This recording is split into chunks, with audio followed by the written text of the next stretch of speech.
Welcome to the Lair of Secrets podcast, the podcast about gaming and being a geek by two middle-aged geek dads. I'm David Moore, and I brave the world of dance and flags to watch my daughter compete in the Winter Guard State Finals, which they placed second in, missing first by mere tenths of a point. It was an amazing season, and Nationals is next week. Very, very cool. I am Ken Nyquist, and I am playing entirely too much, far too much Horizon Forbidden West. I would tell you that I could stop at any time, but that is not true. Today, we have another former Overlord of the Secret Lair, Kris Johnson.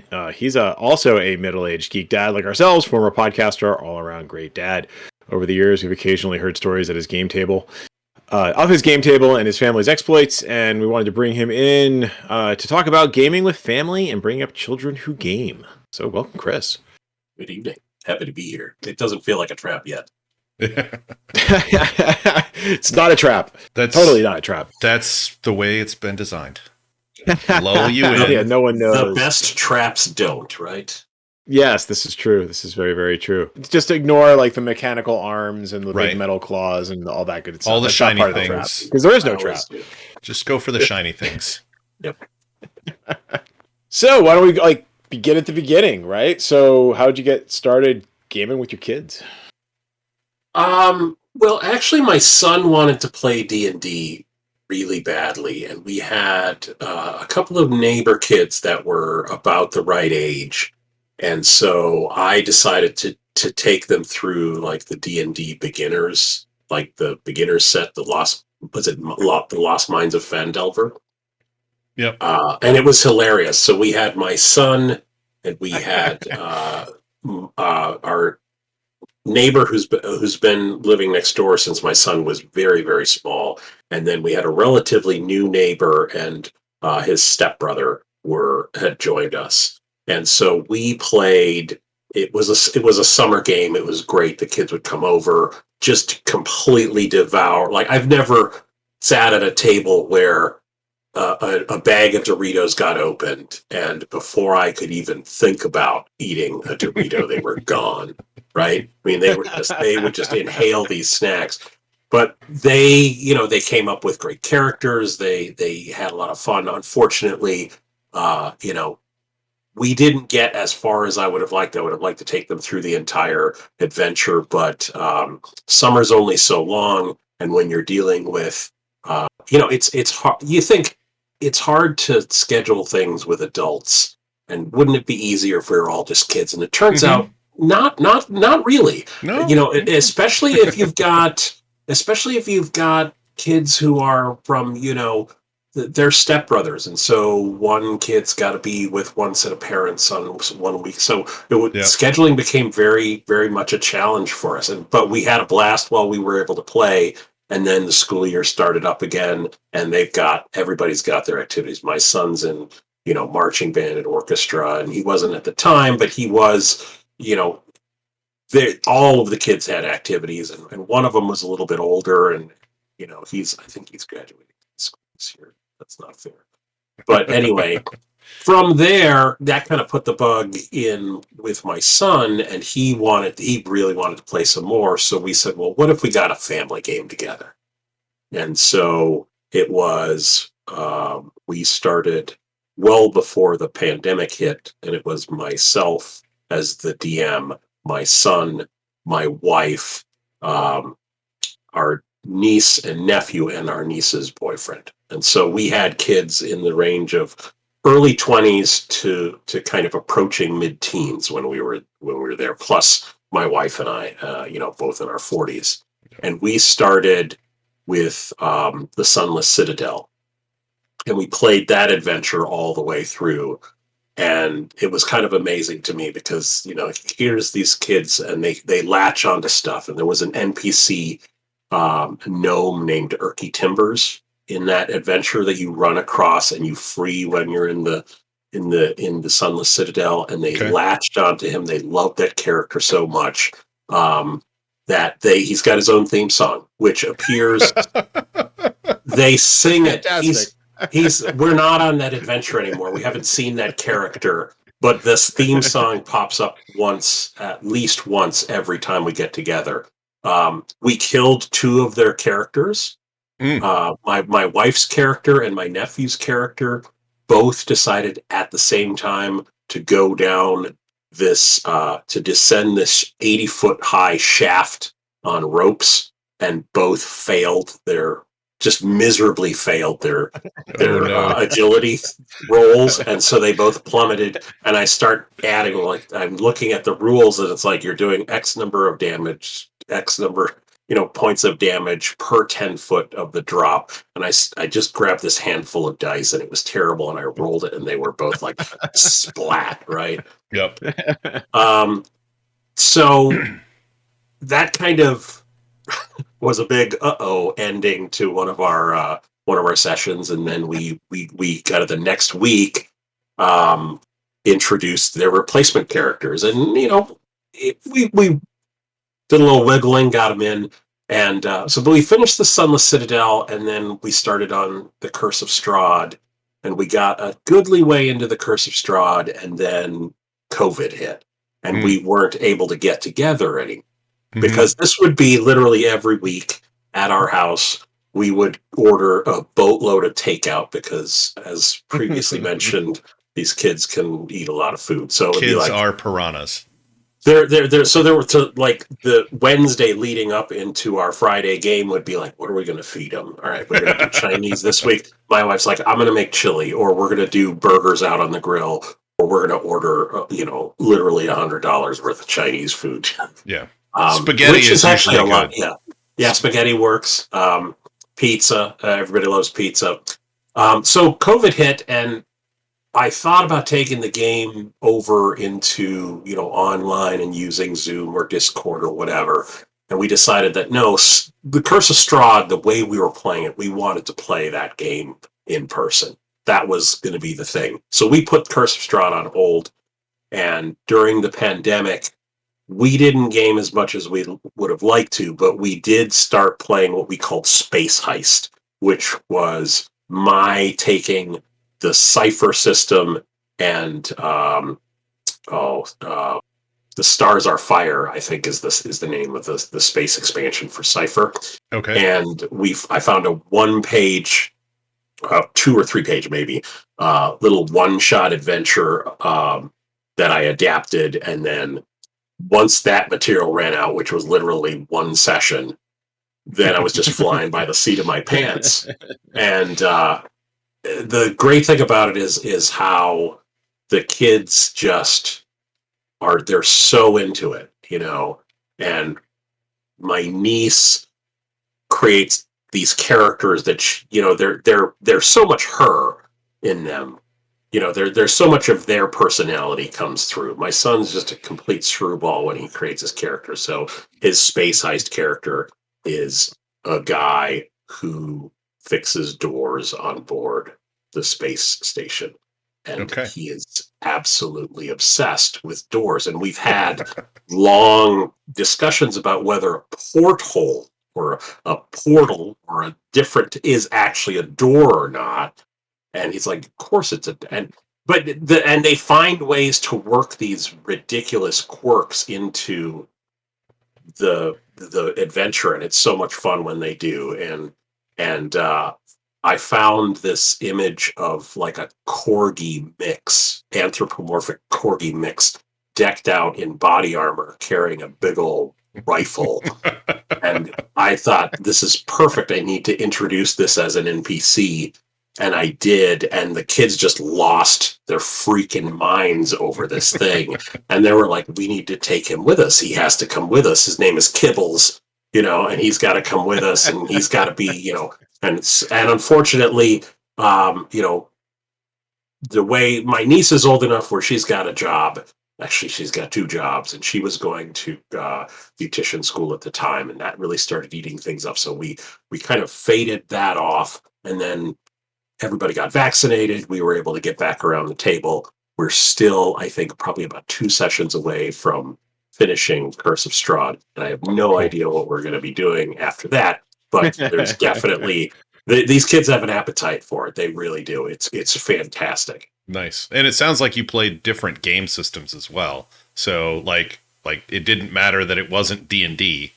that they picked up Cortex system.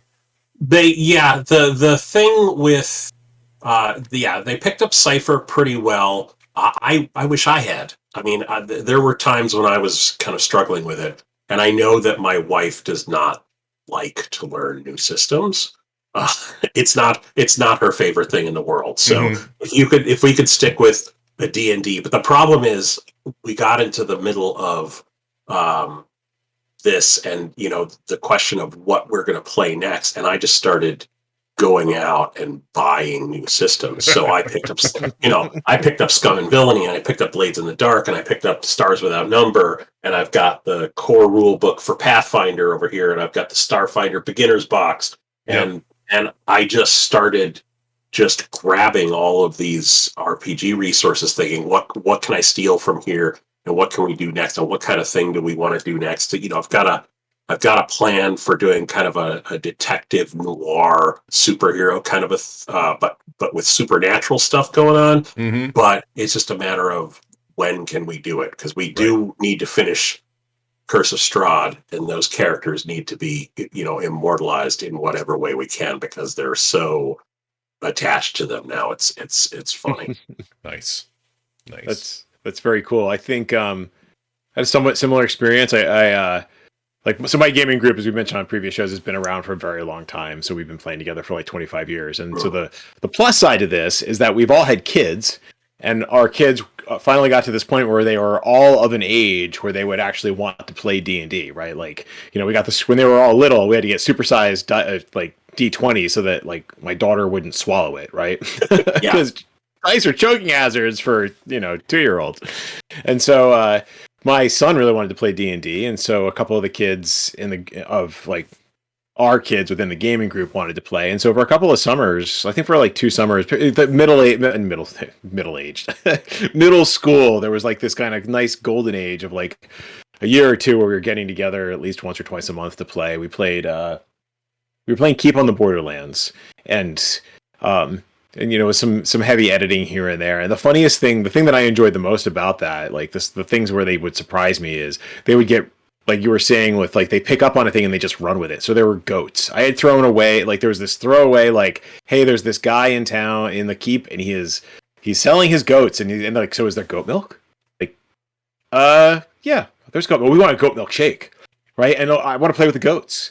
And so it's like, okay. And so like it became entire like sidetracks that revolved around this goat farmer and his herd, because then like, the goblins attack and they have this emotional hook to these goats. But honestly, at the end of the day, like we spent a session where like half of it was dedicated to different kinds of root beer that they wanted to brew themselves and like goat milkshakes. Yeah. Nice. Yeah. The thing is that they pick up on, and you're sitting there as you're supposed to be running this for them. You are the overlord, right? And you're like, that is not the thing that we're supposed to be focusing on right now.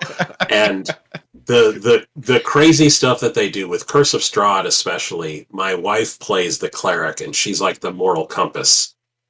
And anytime they split the party and Agruna the cleric is not with certain other members of the party, it's gonna get crazy, because they're gonna just she's not there. She's not there to tell them, don't, when you are with a group, you have to have somebody telling them, do not try to jump over the fire, right? Please don't jump over the campfire.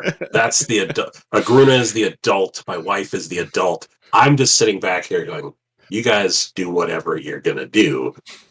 You're derailing the living crap out of everything. You sit and you plan for an hour or more, and you watch as everything you've carefully, like, I've got it all planned, and then step 2, boom, left turn, and they're gone. Yep. One of the things that I find interesting about how you both are explaining it is like, the kids are distracted in a good way by non-combat things. Mm-hmm. Whereas like when we grew up, like, and still today a lot, like with D&D and stuff, something I've mentioned before on the show is like a lot of game systems, their central focus is on combat. And yet I'm really interested and glad to see that like a lot of kids, and by kids, you know, I heard you say it earlier, Kris, was like you included the 20-year-old in the kid category. That tells you how old we are, you know, when you consider a 20-year-old a kid. But like, you know, it's cool to see a younger generation of gamers coming up without the extra baggage that admittedly did start this hobby, but without the, you know, the tabletop wargaming aspect attached to it. Yeah, that's very true. What's actually interesting to me now is my son has just started to kind of scratch the surface of Warhammer but just in terms of the collecting of the figures and the painting of the figures, and he's not quite into it enough where, you know, he's really super serious about it. But my nephew and my niece's boyfriend, they love the figures and they love painting the figures. And if they had more time and the ability to get together more often, I think they would kind of draw my son into that, and it would be a little bit of a different story with Warhammer in my house. He's got one set and he's got some paints, and he keeps saying that he wants to paint these, and he hasn't gotten that far, so it's not that serious. But if he spent enough time with them, I know that they've done a lot of painting. I know that my niece's boyfriend has 3D printers and he prints out minis and whatnot. So that would be a big thing. Is he interested in the mini painting, or is he interested in like the sci-fi and the Warhammer like backstory and stuff like that? I think more the former than the latter for now. He hasn't actually played. But to kind of reverse a little bit, you know, they get off on these tangents and they're kind of pursuing harmless things one minute, but then the next minute it's like, oh no, you're doing a war crime right now. You are literally the things that you want to do right now. Little ultra violence. You have a prisoner. And you have cut off his arm, and you're carrying him with you, and your orc barbarian, half orc barbarian, has the arm attached to his belt as a way of taunting your prisoner, and your tiefling sorcerer just told the rogue to cut off his other arm because you didn't like a thing he was doing. You're doing a war crime while your cleric is distracted outside because the undead are coming for you in the cabin in the woods or whatever, you know? So it's not all rainbows. Yeah, exactly. It's a bit of a mix of, oh, that's kind of cute and funny that you're doing that. That is genuinely terrible, you know? Yeah, I think, sorry, go ahead, Dave. I was just going to, really short, you should introduce your son to Hero Forge, which allows him to create minis that can be purchased and printed out. He's well aware of that it exists. All right.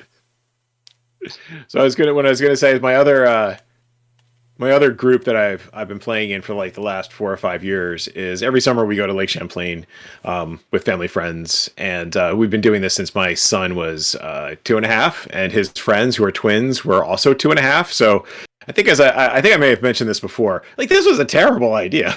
Like, going to an island with no running water, with 3 toddlers and a 5-year-old was like, it was great at the time. We look back on it and go, it was a great experience. And so, yes, what we were thinking was it was a great experience and blah, blah, blah. But like, it's an awful lot of diapers to have on an island that you have to transport back off. Right. But anyway, we've been doing this since they've been 2.5, and they've all collectively gotten into Dungeons and Dragons over the last couple of years. And so we started playing D&D on the island. And so we would play like, you know, I think it took us 2 years to get through Forge of Fury. Occasionally they'll come up here, we'll go down there, and like I've run a couple of other games for them. And they were much more traditional in their D&D-ness, right? I think and Forge of Fury is it's like the follow-up to the Sunless Citadel, like the classic 3rd edition module. And it's a nice delve, right? And so because of that, I think there was less of those role-playing opportunities and more of kind of a traditional going from room to room and solving for a particular trap. And I thought after that, I started doing just kind of like let's see, I think we started new characters, and we started some new one-shots set in like the Sword Coast. And the interesting thing, given some more role playing opportunities, like I started to try and put moral conundrums in front of them, and they had gotten used to the idea that you just go out and like kill the giants, right? And I think I can't remember, David, if you and I talked about this on the podcast or if we just talked about it on the side, but like there was a moral choice that they could make, like they could, and the giants were coming down and they were raiding the farms for chickens and then taking them back up the hill. But the reason why they were doing that was because they all had colds. And they heard that, like, if you eat chickens, it makes you feel better. Chicken soup, and some farmers got in the way, right? And so, one solution is, well, we killed the giants. That solved the problem. But they could have like made chicken soup. They could have like talked with the giants or what have you. And we kind of got to the end of that session, and there were some, not horrific consequences, but there were some consequences where like.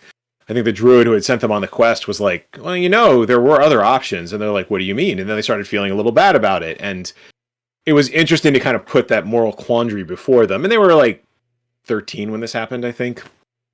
To see them start moving away from just traditional dungeon crawl into like, hey, here's some interesting story stuff, right? You're not just out killing monsters.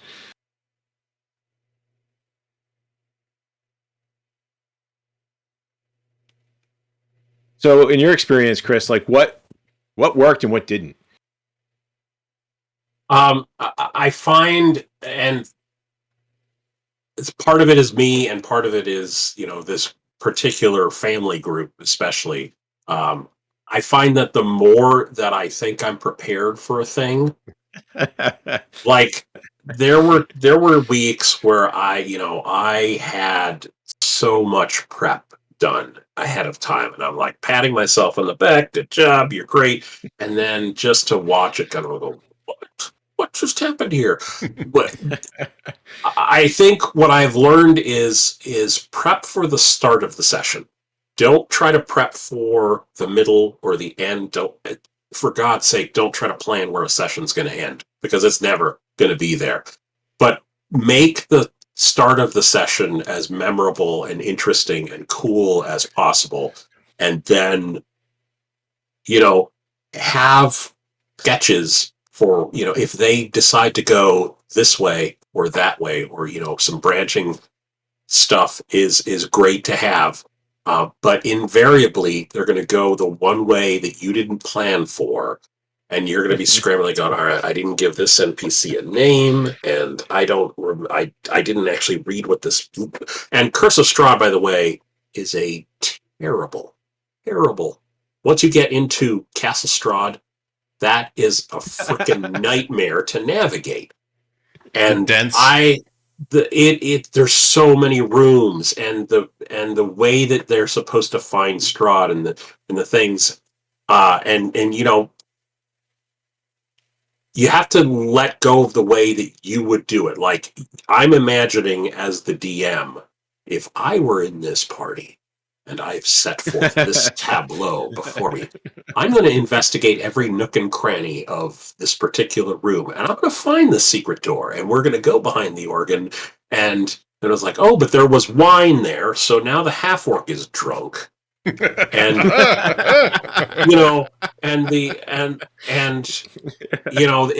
it goes off the rails so quickly, and they have walked like right past so many things, and I'm like, oh, it's gonna be so cool when they this.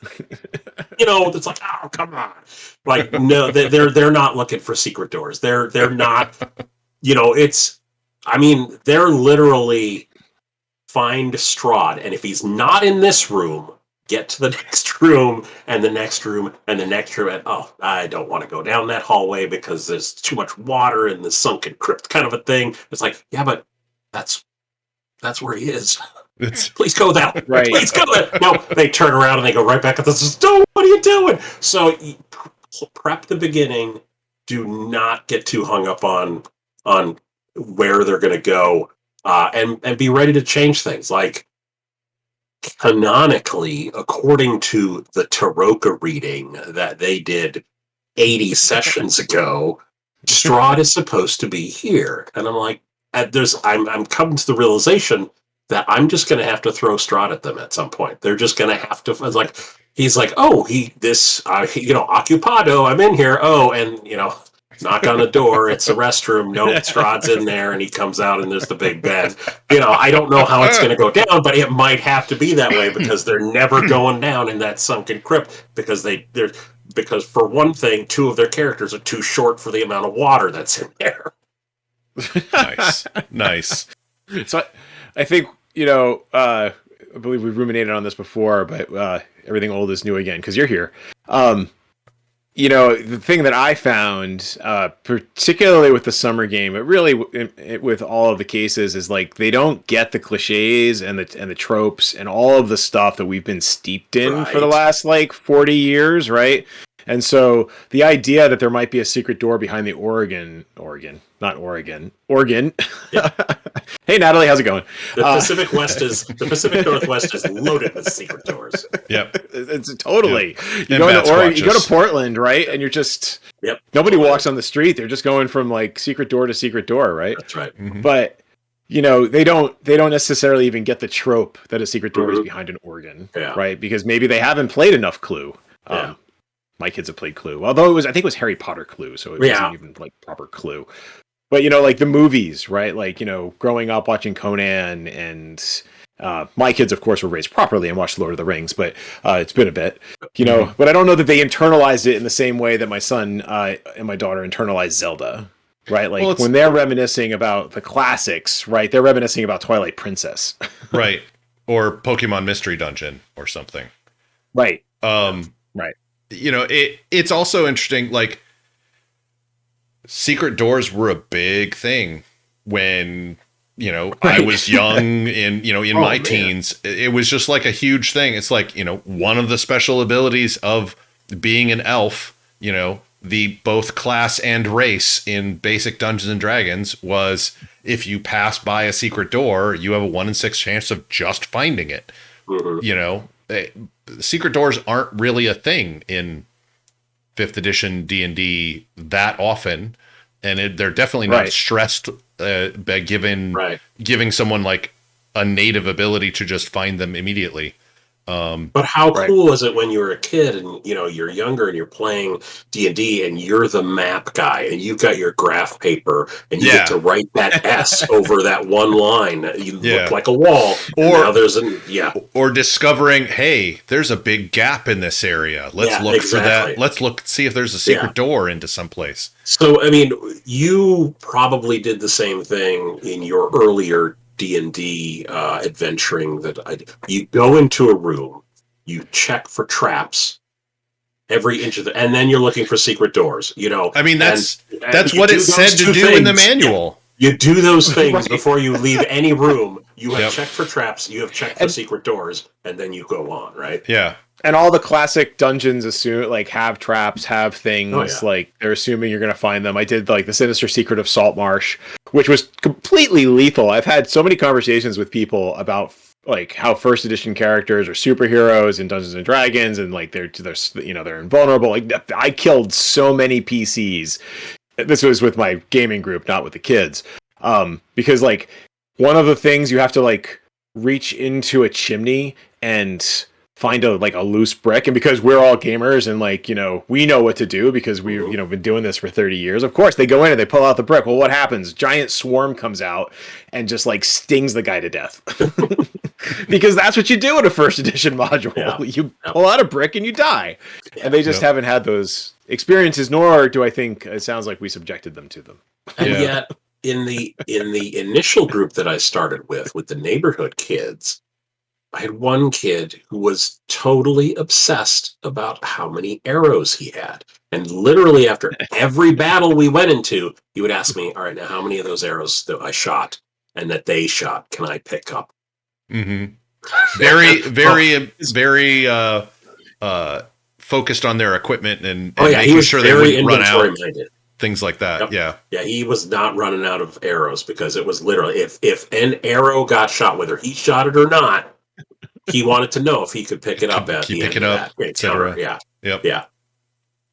So I was doing a lot of dice rolling to see, all right, well, did it break? 15 arrows were 4 of them were broken and 6 of them are lost. So yeah, exactly. Yep. So was there anything that straight up didn't work They're like, wow, yeah, this is just like that imploded. Other than prepping for the session Yeah. too much, you know. Like I think, standard things that we would think is normal, but like for them was just like, I don't know. well, I don't know about anything like that. I think, again, I'm going to go back on Curse of Strahd, and I made the mistake of thinking that I could take it. And let me see, how old was my son when we started playing? He was probably 13. He's 16 now. So he was probably 13, 12 years old when we started playing. When we started playing Curse of Strahd would have been 2019, so he would have been 13 years old. My nephew is 16 months older than he is. My wife is just around the same age as I am, and of course, like I said, my niece was at the time in her late teens. And I thought, well, we're going to make a good old forum. I mean, it's going to be moody, and it's going to be, there's going to be horrible things, and at times it was. And at times, I think I actually managed to kind of squint them out a little bit. But maintaining that when you've got a group that will literally do a sing along every single session. They're looking for an excuse to sing. I am not exaggerating. We were one of our more recent sessions. I don't even remember what happened because I mentioned the frickin' moon. And the next thing I know, they're all singing along to That's Amore. I was just going to I say, remember you telling me about that one. And then, the moon's in the sky. Yeah, and also, what's the Seal song? Kiss from a Rose? Yep. Every session. Yes. Every session. because any time I mention a tower, and they're like, boom, and they go. So it's a little bit difficult to maintain that kind of creepy horror, eerie vibe. You get moments of that, but they're fleeting, and you can't just maintain this. They're going to find ways, and they've brought enough of their personality into the characters that they're going to find ways to amuse both themselves and the characters. So just playing like a grimdark with this particular group straight up ain't gonna work. And I realized, and I've had this conversation with Chris Miller, and that it's okay with me because as a player, there's only a certain level of seriousness that I can bring to that, and you've played with me now enough that you probably realize that. When we play in our Scum and Villainy, you play a lime green mechanical that punches things. Exactly, and so, it's a dance. I play a dance robot. I play a little dance fighting robot, and in my previous game, I played the bard, and it was comic relief, and I realized that there's enough horrible crap that goes on in our world without me dragging it into a role-playing game, and I need a little comic relief, right? Yep. I kind of want to see one of two things happen in your Curse of Strahd game, or at least hear about it, is either they defeat Strahd while doing a sing-along, or get Strahd to join in their sing-along. I'll tell you a couple of now that's a challenge. Like an operatic sort of. Yeah. I screwed up a couple of times I was not playing Strahd to his fullest. So we've had some encounters with Strahd, and because Strahd has always backed off those encounters, now we've got the characters, particularly the bard and the barbarian, and the rogue to a slightly lesser extent, are convinced that Strahd is afraid of them and that he's a wimp. And so the image they've gotten of Strahd has become like they now see him as Zach Galifianakis. And you don't want your big baddie to be thought of by your players as Zach Galifianakis. That's not helping anybody. Right. They're ridiculous. It's so much fun, but they are absolutely ridiculous. Yeah. So one of the things that was interesting about my gaming groups, the kids D&D game I was playing with my gaming group, was that fully half of the kids were girls. Mhm. Because I guess 50-50 split, right? And not, so we actually right? had a 50-50 split. And so we had 3 boys and 3 girls, and it was great. Like, I don't think that I even played with a girl at the table until I went to college. Mhm. Yeah. Right? Like Well, growing I up in mean, the 80s, like there weren't girls who were playing. Like I was not finding the girls who were playing D&D until I got to college, or Cthulhu or Vampire or what but have we you. were also raised in an era where marketers decided that certain toys were for boys and certain toys were for Yes. girls. Absolutely. Yeah. And even though the magazine advertisements with Dungeons and Dragons had a girl or two in it, it was definitely targeted at boys. Yeah. 100%. And like all the groups that I were in were fairly open and would have allowed just about anybody in because we were all geeks and such. But I know of a few groups that were fairly gatekeepy, you know. Yeah. No, and I can that totally was not see it. cool. And I know a lot of girls actually also got scared out of D&D groups because they were the lone girl and every guy was trying to hit on them as part of gaming. Yes. Which was also a problem. Yeah, I'll bet. Yes. So I think. Sorry, what I was going to say is I think to pat ourselves on the back a little bit. I think we did good. Because the girls grew up watching us, the boys and the girls grew up watching us play D&D. It was just a part of their lives. And so when the time came, they're like, hey, I want to do that. And we're like, yeah, sure. What do you want to play? And so one of the kids, she really, her hook was animals, right? Cool. You're going to be a druid. Here's your animal companion. Like we simplified the rules some so that she could do it because she was the youngest of the group. She was also the most into it. She was completely intense, which was super. I mean, she was 9, I think, while the rest of them were like 12 and 13. And she was like, we're not stopping. Like the rest of the kids are going to go outside and play. She's like, oh no, we're not stopping. Mm-hmm. Yeah.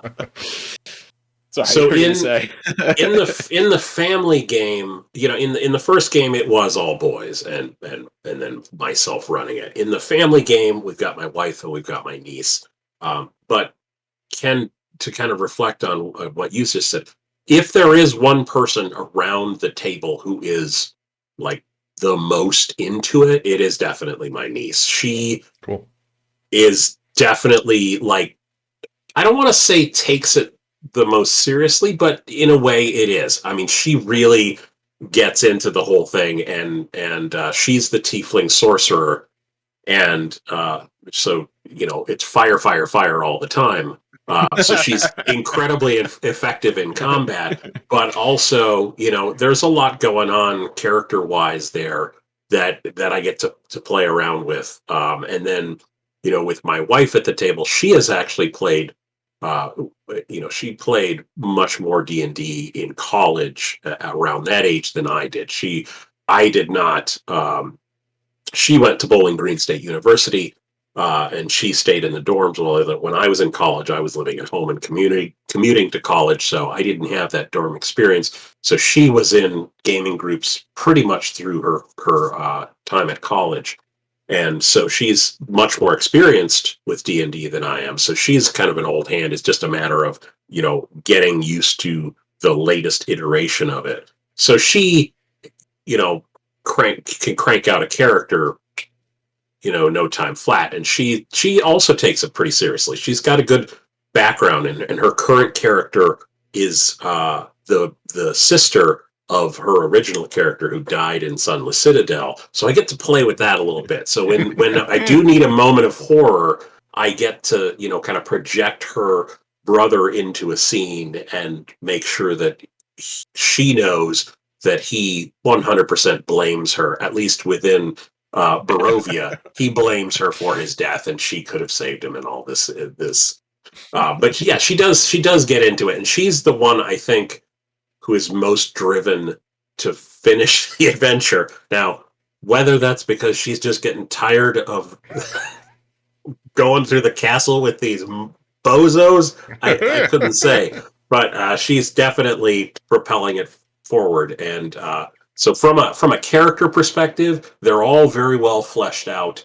But I think my niece and my wife have the most meat on the bone when it comes to just building that character. Very cool. My son's bard is the son of snail slime farmers. That's his whole shtick, you know.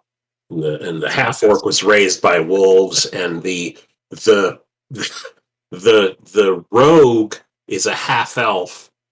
And this is a weird bit about this game. The rogue is played by my niece's boyfriend. The rogue is female, but has a beard. And I don't understand, and it's a half elf, and I don't understand how that works out in terms of, what's going on there, but that's the whole thing. And so the kind of the defining character trait about that is the rogue has a beard and is attracted to other people with beards. And so anytime the rogue is interacting, I have to answer the question, well, does this person have a beard? And is it a nicer beard than my own? And this, that, and the other thing. Okay. And so, yeah. Maybe it's half elf, half dwarf. Perhaps. I don't know. I don't. Maybe it's a genetic I condition. gave them a lot of leeway in terms, like, we're not strictly going, like, there's no strict geography. I've seen a lot of conversations about, well, where is Barovia in terms of, like, if you mapped it out, and what is the, and like, no, don't care, it doesn't matter. I'm not sure where exactly they were when they got into Barovia. I just know how I got them there, and I'm not sure where they're going to be when they get out, and what the next adventure is, and whether we have completely screwed with WotC canon or not. It's okay, because it is very prescriptive. You read the Curse of Strahd, you read it, and it's like, there are two possible outcomes for Curse of Strahd. They beat him or they don't. And here are the things. And it's like, yeah, okay, that's great. That's not how I'm playing it. Yeah. I mean, that's one of the things that I like to see now and was true for me way back then, is like, modules are a guideline.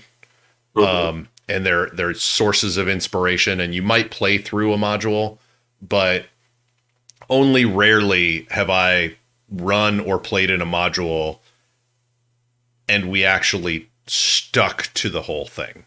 And that was a mistake that I made early on. And Ken, you were asking about mistakes that I made. Early on, I was expecting and planning to hew very closely to the module, and there are very specific things, and if you really want to get the most out of the module, I mean, I bought the guides to running the thing and the this and the that, and it's like, they're great and all, but it's a lot to keep in the old noggin, right? I mean, it's not a small book, and there's so much lore, and there's so much background, and there's so much to forget in any given moment that you should, the Vistani or the this and that, and they should really know this, that, or the other thing. And if you don't have it down and you're making it up at the seat of your pants, you're really contradicting the source left, right, and sideways as you're going through this. And I did that a lot, and it's like, and I caught myself wanting to retcon a previous session. And at that point, it's like, you need to let go a little bit of this. You need to let go, just because you veered significantly away from the source. Be creative enough to be able to, make it work. I mean, there's a certain sense. Ken and I had talked about. There was a game where Judd Carlman, who was part of Sons of Kryos years ago, was running in Forgotten Realms, and he knew Forgotten Realms, but his players really knew Forgotten Realms. Yeah. And so, like, how do you game for how do you run for a group like that?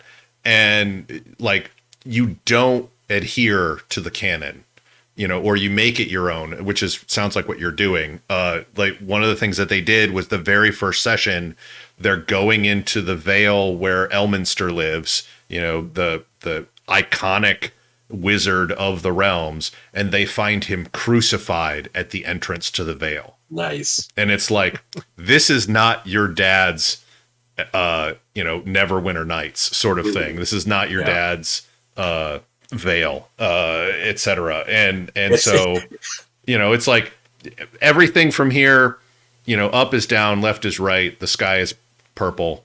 Anything goes from that point on. Yeah, it's great that you've read the source. It's not going to help you. Yeah.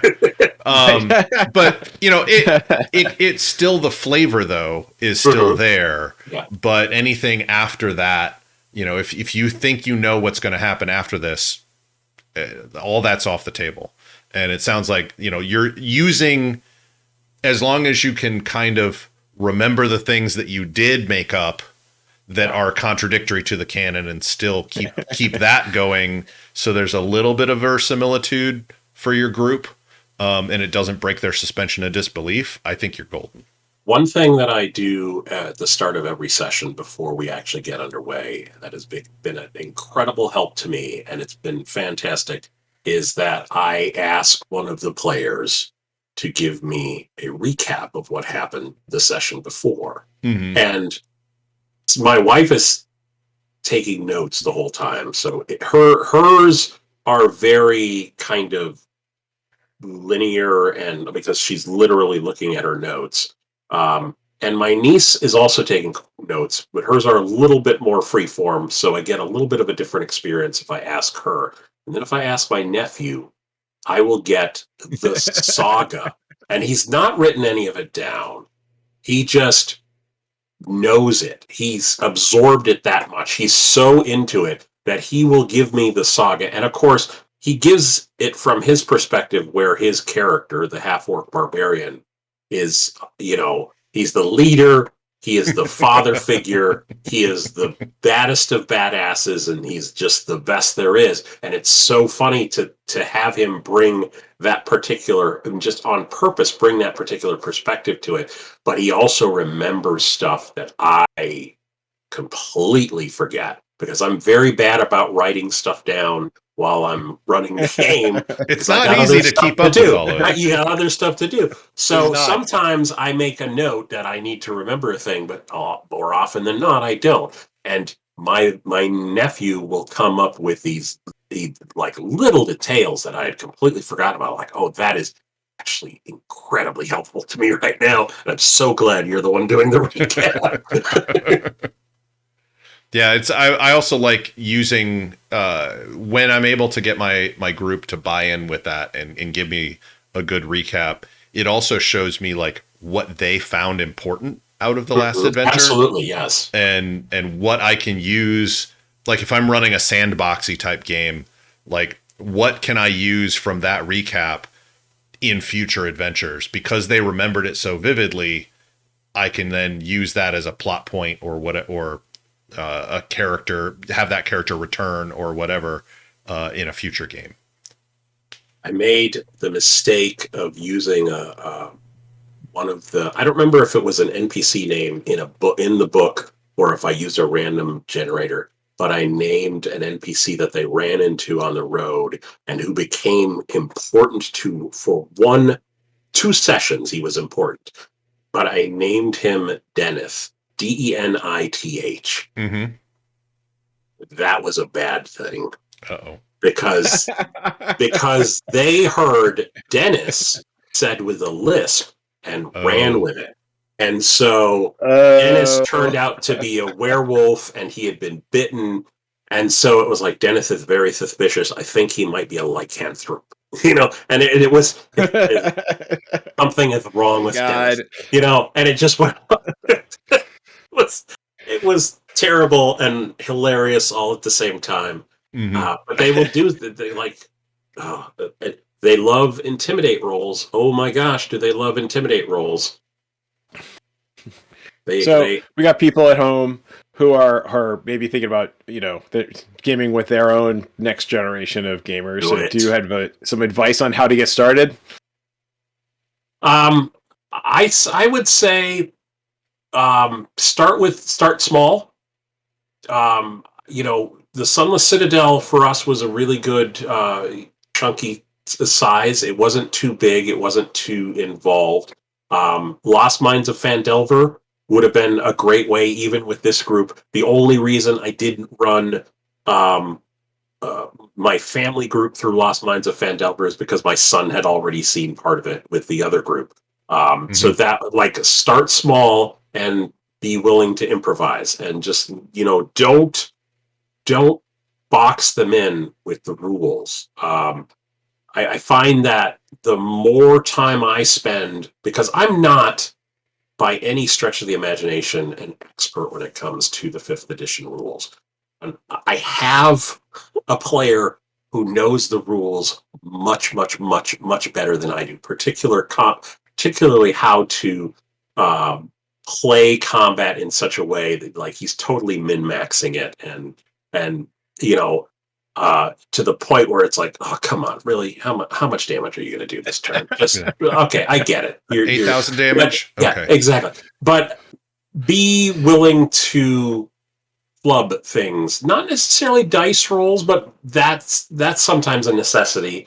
But flub rules, just like anytime grappling comes up as an example, it's a nightmare. So it's just like, just make it a post. But it's easier in 5th edition than it used to be. Yeah, sure, whatever. Yeah. But but if it comes to a point where you don't know a rule, the rule of cool is always the way to go. Just make it cool.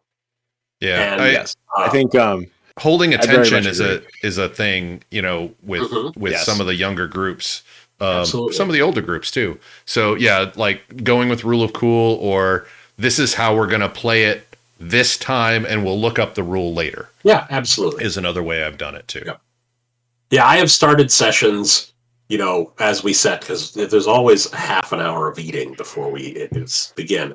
And I've started sessions with, okay, here are a couple of things that we did wrong last session, and I'd like to propose that we do a little bit differently if we run into this situation again, just so that nobody's caught off guard, that it's like, but that's not the way we did it before. It's like, yeah, we did it before. We did it that way before to keep it moving, and that was the right thing to do at the time.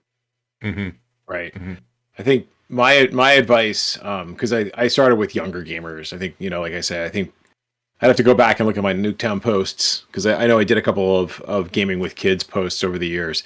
And so, like, maybe 8 to 12 was our range, right? And so the challenge we were running into, first, I think they all started with pre-gens, or a character that, like, a dad sat down and helped them make, but kept it mechanically simple, right? Like, you can get into some pretty complex characters in 5th edition that have all these kind of cool things, like the strategist style fighter in 5th edition. Like, you get combat maneuvers, and you can, like, give this guy a free action, and this person can attack if you, like, sneeze the right way. Too much. Right. Focus on like swinging your sword, shooting your bow, having good conversations, and then I think the rest came, right? So the kids who were into it, within a couple of sessions, like my son was like, I want to roll up my own character.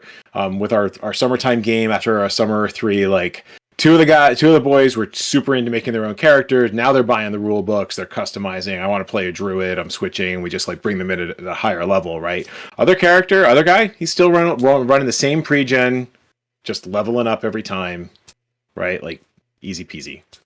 I will say that when we started Sunless Citadel, when you mentioned pre-gens, I do remember that we started with pre-gens, and for the most part, they're still playing those pre-gen characters. My wife is not, my nephew is not, because those characters died, but they have taken those characters splatted at the bottom of a ship. But they have taken those characters and they have made them their own, and they're level 10 or 11 now. So, they've really had a chance to go in there and hone them and make them what they wanted to be. And it wasn't like it was just, here's your characters. I asked them, what do you want to play? I will get a pre-gen character for you. So my niece said tiefling sorcerer. My nephew wanted to play this. My son wanted to play that. So it wasn't like they were going in cold with no say in things whatsoever. Just to speed things up, I literally went online to a website and that lets you do that. Say, I want a level 1 such and such bard or what have you, and that's what they got. And then they've, in over the course of 9 or 10 levels, they have made those characters their own. Very cool.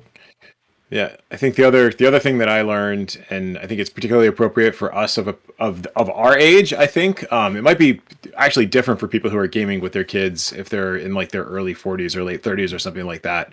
I found that we needed breaks. So I guess my overall advice is they are not us, or they are not me, right? And so I think and I think we were pretty good about this, but there was something of a disconnect. Like you watch Stranger Things, and there's this idea that a bunch of people are going to get together in a basement and you're going to play D&D for 8 hours in a row because that's what I did when I was a kid. Yeah. Right. Like we actually played lunchtime in the cafeteria, but when we would get together after school, we'd play for 3 or 4 hours and we wouldn't stop because we were just head down into the dungeon, rolling dice, having a blast. Right.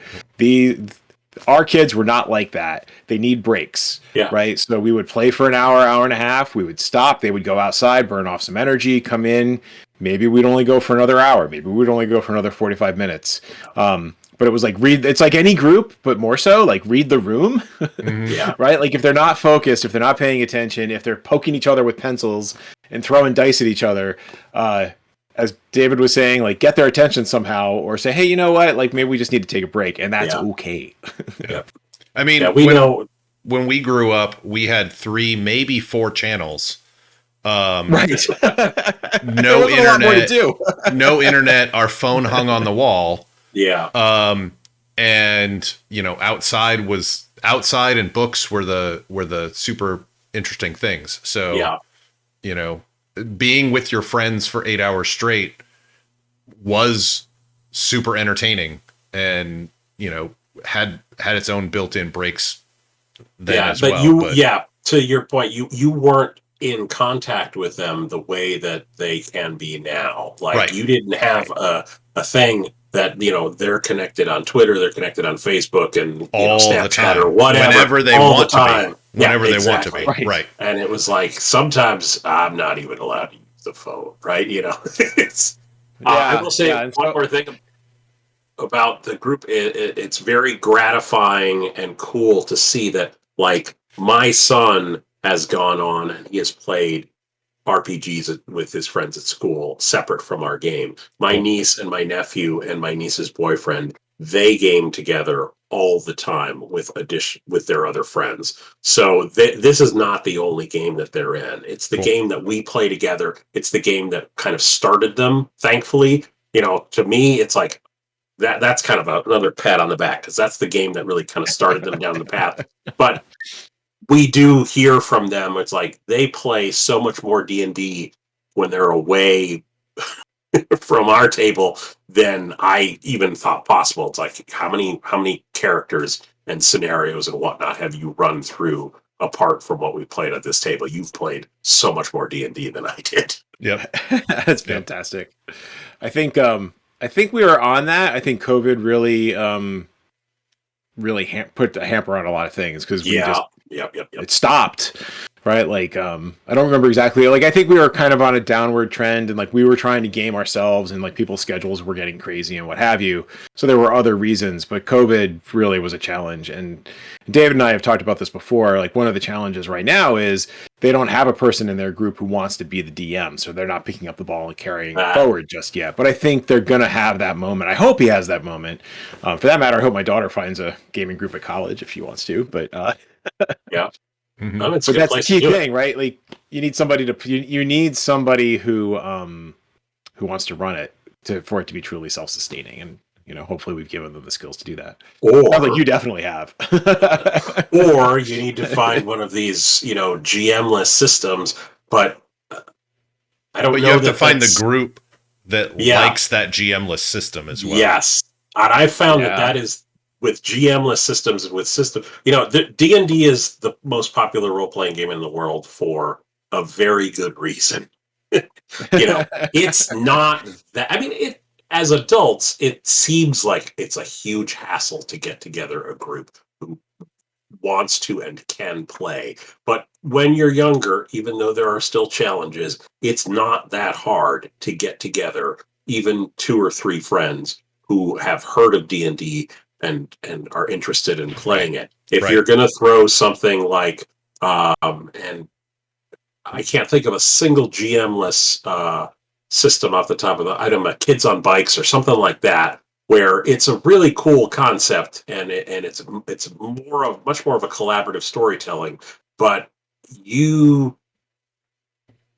everybody needs to be in and buy into that. With D&D, the whole point of having a GM is that really one person needs to know the rules reasonably well in order to get this going and to be able to guide people through it, right? Mm-hmm. With some of these GM-less systems, I don't think it's quite that easy. It's you know, there's much more. It's like the burden does become spread around to everybody. Yeah, and some of those, like, I'd be interested in exploring this idea because a GM-less system sounds really cool to me, but I'm into narrative role-playing. Mm-hmm. But there are people who really, part of their enjoyment is just sitting at the table. Every so often they'll pick up the dice and roll it. I want to roll some dice, yeah. Just being with the group and hearing the story that's going on around them. Yeah. And nominally being part of it, that's what they enjoy. But if they were in a GM-less system where they had to do some narration and such like that, they may not be comfortable doing that. Yep.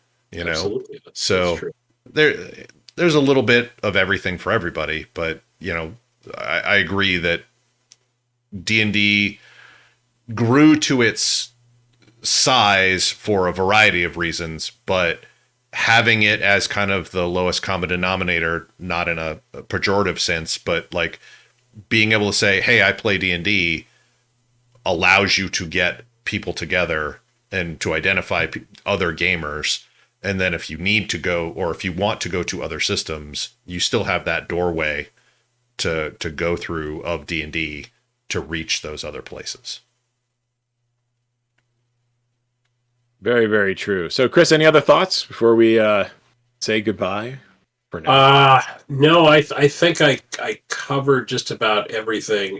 Anything else would be more of the ridiculous, oh, you scared the guard so much that he literally crapped his pants kind of a thing. And yes, that was a thing that happened in our game. And there was a whole, just stupid hilarity with teenagers around that. I mean, it's just the things that happen just boggle my mind sometimes, and it's so much fun. It's an excellent way to lose middle schoolers for a good 30 minutes. Every time. Yeah. And you don't even mean to do it. It's like, okay, poop jokes. Got it. Done. Right. Yes, because you're all 12. I get it now. Just going to roll with it. And sometimes so am I. Yep. Exactly. We were all 12 once. And sometimes that comes out. It does. Just embrace your inner 12-year-old, folks. You'll get much, or your inner 15-year-old or your inner 19-year-old. Get yourself into their headspace. So, well, very cool. Thank you for joining us, everyone. Thanks for listening. If you have feedback, we love feedback. You can send it to us at podcast@lairofsecrets.com or via Twitter @lairofsecrets. We stream this live on Twitch, so you get your fix of things early and unedited. We are Lair of Secrets, one word, over on Twitch. You can also visit lairofsecrets.com and leave us feedback, because, again, we love feedback, but we don't get that much of it. Give us feedback, topic ideas, or your own thoughts on what we've talked about. Have a good night, everybody.